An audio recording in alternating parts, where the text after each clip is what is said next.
आज मैं आपको एक कहानी सुनाने जा रही हूँ।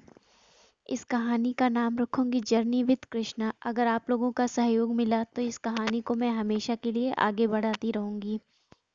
उम्मीद है कि आप मुझे सपोर्ट करेंगे।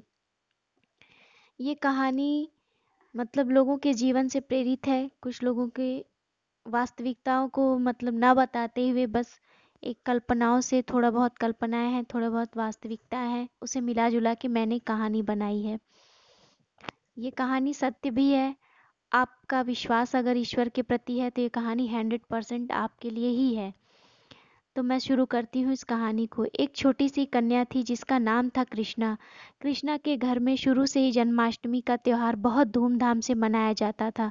पर कृष्णा को भगवान में कोई विशेष रुचि नहीं थी, पर उसकी ऊपरी मन से उनकी सेवा कर दिया करती थी। धीरे धीरे जब वो बड़ी हुई, कृष्णा जब 18-19 साल की हुई, तब वो अपने एक सहेली के घर गई और वहीं से उसके जीवन की उल्टी गिनती शुरू हुई। उसकी सहेली के घर तांत्रिक आया करता था, जिसकी बुरी नज़र कृष्णा पर पड़ी। कृष्णा, जो कि दिखने में बहुत सुंदर थी, उसका रंग बदलने लगा और वो अजीब सी होती जा रही थी। इतना ही नहीं, वो घर में भी सभी को खटकने लगी। कोई उसे देखना नहीं चाहता था, पर वो कभी निराश नहीं होती। के कमरे में भगवान राम की अपने पूरे परिवार के साथ तस्वीर लगी हुई थी। वो विष्णु भगवान को माता के रूप में मानती थी और उनकी पूजा इसी प्रकार से करती थी। धीरे धीरे तंत्र के प्रभाव से वो बेहद अजीब सी दिखने लगी और इतना ही नहीं, वो बीमार भी बहुत रहने लगी और अजीब अजीब घटनाएं उसके साथ होने लगी। वो सिर्फ उसी तस्वीर के सामने भगवान को माँ कहकर पुकारती और रोती। ईश्वर ने भी उसकी पुकार सुनी और एक दिन उसके घर में एक स्त्री के रूप में प्रवेश किया। स्त्री को जब भी वो देखती, उसे ईश्वर की अनुभूति होती और उसका अशांत मन शांत हो जाता। और इतना ही नहीं, वो धीरे धीरे ठीक होने लगी और घर के लोगों का रवैया भी बदलने लगा। वो स्त्री रोज आती और सिर्फ कृष्णा से ही बात करती।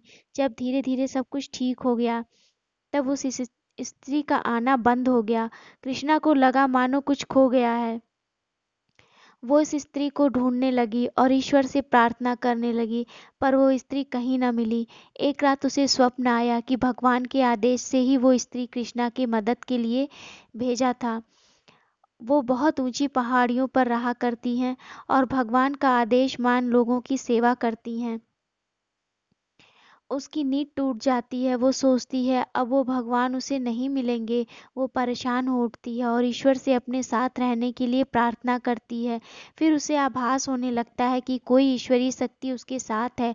उसके साथ कुछ भी अनहोनी होती, भगवान हमेशा उसका साथ देते। इसी प्रकार उसके जीवन में भगवान का साक्षात आगमन होता है।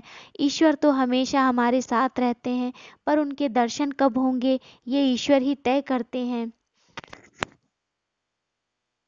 इसलिए हमें कभी भी हार नहीं माननी चाहिए। देर लगेगी, जो भी समय लगना होगा लगेगा, मगर आप कभी निराश मत होइए। ईश्वर आपका साथ ज़रूर देंगे। प्लीज़ मेरे वीडियो को सब्सक्राइब और लाइक ज़रूर करिए। राधे राधे, जय श्री कृष्णा।